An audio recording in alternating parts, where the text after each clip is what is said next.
back. We're back. We're back after a long hiatus ba tawag? Oo nga eh. Hindi kasi actually, nagkasakit ako, na-confine ako and all. Yes. And actually, I'm still recuperating. Mukha lang akong okay dahil meron akong makeup ngayon. Minsan nadadaan tayo sa makeup eh. Sa mga babae ha. And, Yes. yan. And dahil dyan, segue tayo sa topic natin. Ano nga ba ang topic natin? Learn how to say no. Yan. Okay.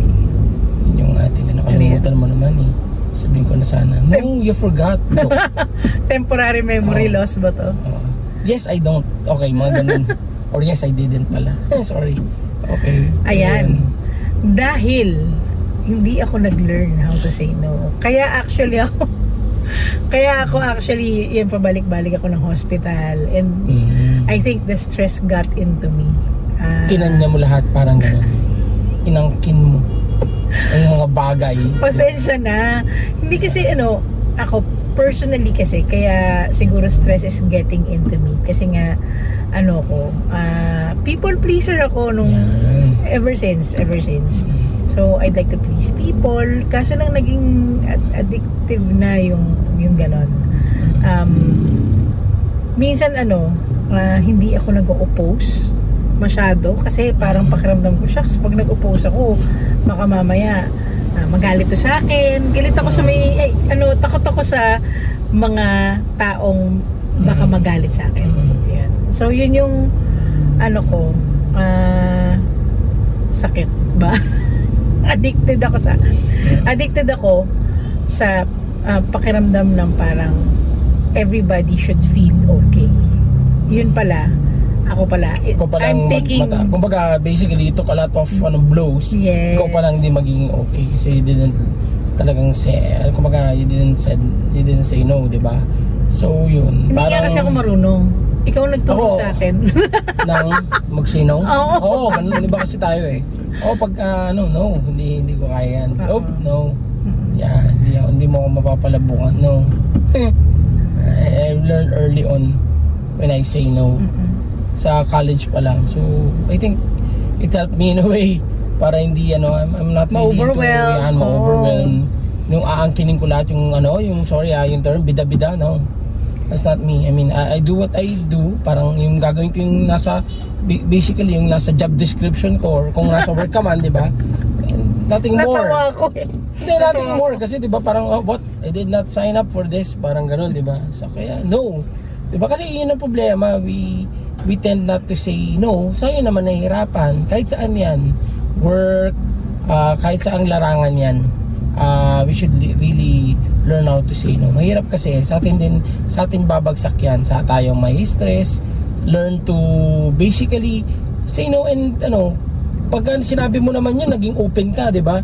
Hahanap sila ng paraan para basically may i-assign sa iba or may mabigyan ng load na yon. Feeling ko gano'n naman, hindi naman kasi minsan sa akin naisip ko parang we have this fear of na yun na nga, baka magalit sa atin yung isang tao, hindi natin sila ma-please, sabi mo nga.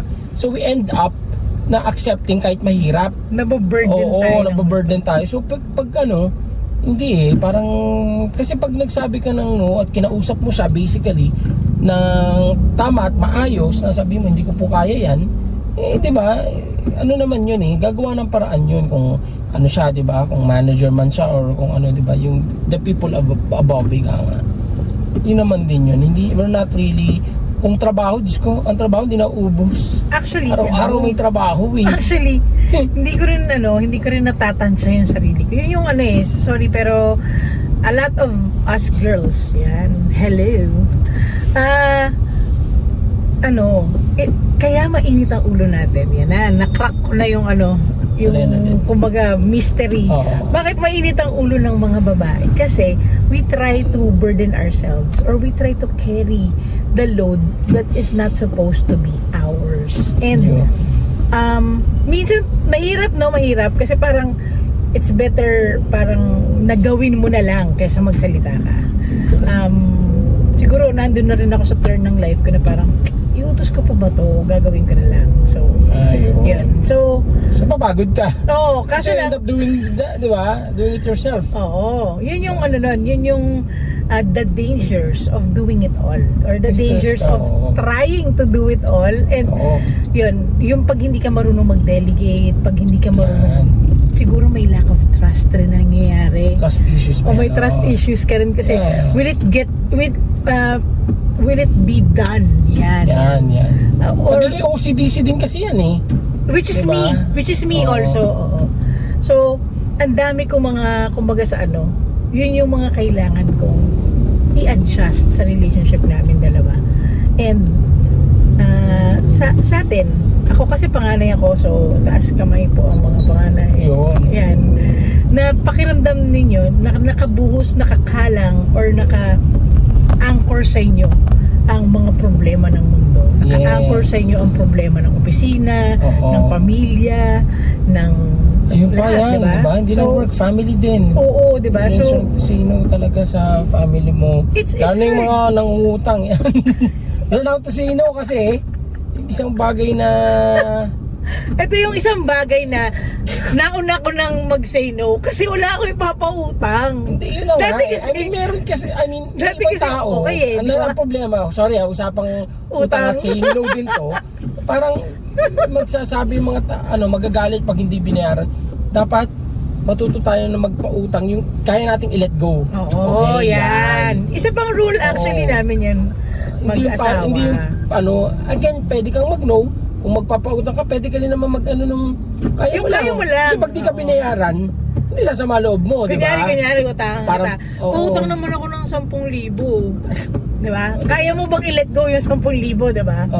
Hindi naman yun parang biro. So, kung kunyari, 500 lang or 1,000 lang yung kaya mong mawala sa... Yung hindi malalamatan yung pagkakaibigan ninyo. 5% ba yun? Yun, 5% yun eh, yung diba? 500. Tama ba? Anyway, so, yun yung bigay mo lang.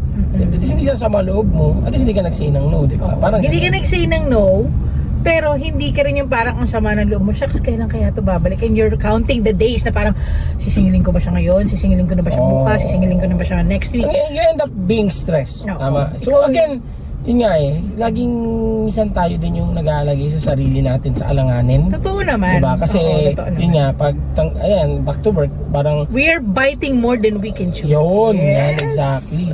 Kasi parang pagod na pagod ka, diba? Inuuhan mo lahat. Hulas na ka na. Hindi ka marunong mag-say no. Tapos yung nagbibigay naman sa iyo ng load, hindi rin alam. Hindi rin niya alam.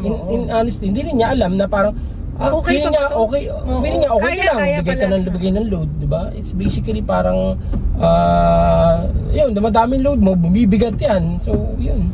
Ang daming you end up as the, I would say, the stressed out, the pagod, yan, the tired body. You end up having a tired body, mind, and diba? Yun lang yun. Kasi hindi rin healthy. Totoo yan. And pati pulsa mo minsan, pagod rin. Hindi Kasi makakope pag umuha ka, hindi ka marunong pag na-hospital ka, kulang pa yun. Totoo yan. Pag nagkaroon ka ng tapos wala kang HMO and all. And yung actually, let's normalize yung kasi tayong mga Pilipino, let's just say, masyado tayong pinalaki tayo na parang, sige na, pumunta ka dyan, umuo ka lang, parang diba? Pinalaki tayo na laging umuo. So, minsan feeling ko nasa din. Sa pagpapalaki sa culture, diba? Na we don't really say no. And we can't. Yes. Parang feeling natin, mahirap mag-say no kasi una, mas matanda siya sa akin, pangalawa. Tapos yung iba nahihiya. At saka, ito pa, nahihirapan tayo mag-say no kasi may utang na loob tayo. Yan. Exactly. Yung utang na loob, yan yung pinakamahirap na utang. Kasi hindi na babayaran yan. Lalo na ngayon sa sorry sa mga news ngayon, sa gobyerno, ang hirap mag-say no dyan. Kahit, di ba? Kahit sabihin mo, no, hindi ako tatanggap ng lagay, no, hindi ko tatanggapin yan. Di ba? You end up, ewan ko ano meron dyan. Marami ng karakter sa gobyerno natin, parang, magandang simulain mo, paglabas mo, wala na. May bahid ka na may bahid ka na. corruption. Ano ka na. You're one of us. corrupted ka, parang virus, di ba? Ganun yun eh, virusan ka nila. And because, just Be one of because, them. you cannot say no. Oo eh. Or you feel, Oo. you feel that you cannot say no. Kasi 'di ba, laging sinasabi, kasi boss ko siya eh. So hindi ko siya pwedeng hindian Yan, oo. Yun yun, nakita natin sa mga ano, di ba? Sa sa hearing. So basically, yun yun eh. Si Bryce hindi Kaya makakahindi, Hindi, I think yun eh. I mean, mahirap. It's a tough, thing to do, yung saying no. Lahat nag-apply yan sa lahat eh. Hindi lang naman sa, but everything, family, work, relationship, yan. Diba? Kasi kung you have abusive relationship, diba? Sa mga diba? Yan pa. Yan. Alam mo, kawawa yung mga ibang babae. Ako kasi, ito. Kawawa rin naman lalaki. Pero, diba? Okay, sige. So, Sorry. Hindi marunong hindi ka sa isang relationship, magiging abusive yan. Totoo yan. Tama na, stop. Diba? Hindi ka marunong no, you can't do that to me. Parang gano'n. Siguro diba? yung, ang Sabi nga ni magandang... Kuya Will, don't do that to me. No, you can't do that to me. Alam mo, yung magandang start ng relationship namin dalawang mag-asawa kasi nagtanong na kagad yung asawa ko, what would make your love parang drift away from us, 'di ba? Parang daw yung magagawa niya or hindi niya magagawa na would take away that emotion from me. And ang sinabi ko talaga, if you do not tama ba? Kung hindi mo kami naisip, ako at kung magkakaroon tayo ng mga anak, kung hindi mo kami maiisip sa lahat na decision mo, kasi ibig sabihin you're just thinking of yourself. You cannot say no, parang barkada. Pare, punta tayo sa beer house. And dahil hindi siya makapag-say no, hindi niya kami naisip. Going there, Oo. Lasing ka or whatever, diba? Maganda tong chicas na to. Ano natin, lapitan Saying no natin. is really, Ayan. So, it's the magic word. saying no is actually one of the magic. Put you into good spot, in a very good spot saying no. Parang 'di ba, dami say no to drugs, say no to di ba alam mo yun, no to corruption, yun nga, the no. Ayan, alam mo yun. No is a very powerful word talaga. And yun nga, nakakalungkot lang na marami pala tayong power na hindi natin na-express kasi nga hindi tayo marunong mag-say no. And pakiramdam natin na parang nati-take away yung, tama ba? Pag minsan parang pag nag-say no ka, shucks, nag-say no ako, dapat nag-yes na lang ako. Minsan ano pa sa atin na parang pinag-iisipan pa natin yung sarili natin na parang dapat ni-yes ko yun eh.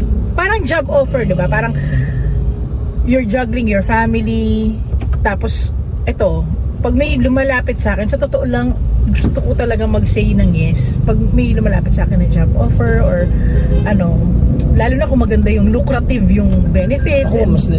Pero mas kwento ka dyan, mas yan. Yan nga. Too good to be true, diba? Yung mga And ipapasok ko dito yung paborito kong movie na The Devil's Advocate. Yan.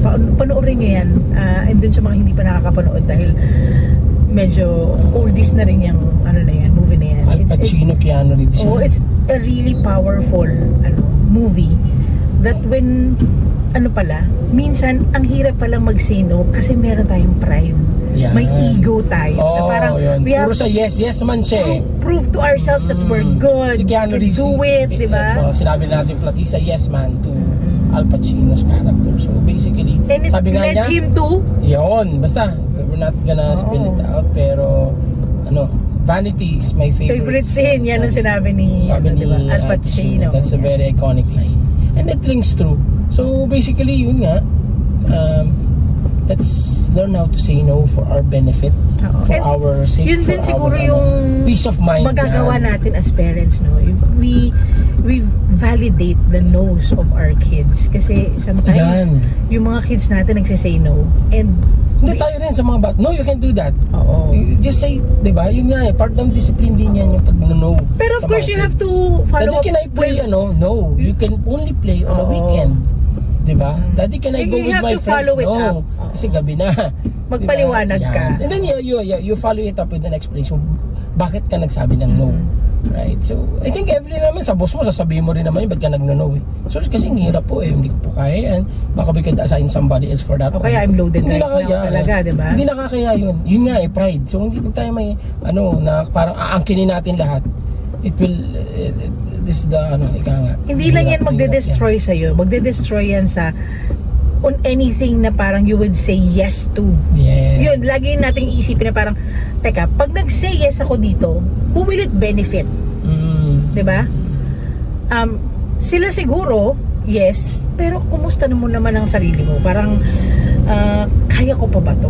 Yan. Yan ang mga favorite line natin, pagod ka na ba? Kaya mo pa ba? 'Di ba? Yes. Pero bakit natin natatanong yung mga tanong na yun? Because hirap na hirap tayo na mag-say no. Hirap na hirap tayo na isipin kung ano yung nakakabuti para sa sarili. And sabi nga ng, as an old man, my daddy, wise man, said to me, you cannot give But you do not have. And we can only do So much. Sabi nga Yan. nung Isa pang wise man yan. Tatlong wise man yan sa pamilya namin. Okay, tama na. At dahil dyan, okay, sige. we're saying no to extending this Yes, oo. topic. Kasi malapit na kami sa destination namin. So, ayun. Yeah. Sana nakapagbigay ng insight din sa amin na saying no. Kumusta Sana- kayo? Yan. Kumusta kayo? Mag-comment kayo Yan. below. Nahihirapan rin ba kayo mag-say no? Or Yeah. na-practice nyo na yung pag-say no? So, Exactly. ayan. Yun lang. Bye-bye. Salamat. Bye.